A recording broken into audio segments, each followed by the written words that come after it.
Quran buyurur ki, Fironun seyirbazları Hz. Musa əleyhissalamı məğlub etmək üçün meydana çıxmışdılar və onlar Allaha iman gətirməmişdilər. Amma bir neçə saniyə sonra onlar Allaha iman gətirdilər.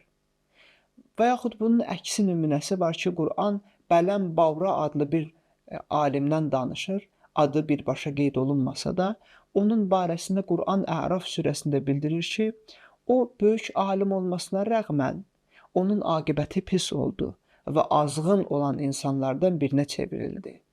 Allah yanında nə qədər məqamı yüksək olsa da, sonradan Allaha qarşı çıxmış oldu və Hz. Musa əleyhissalamı təkzib edənlərdən oldu.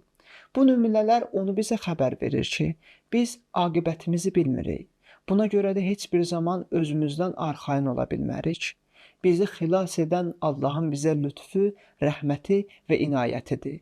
Ona sığınmalıyıq. Buna görə də heç bir zaman özümüzdən razı olmamalıyıq.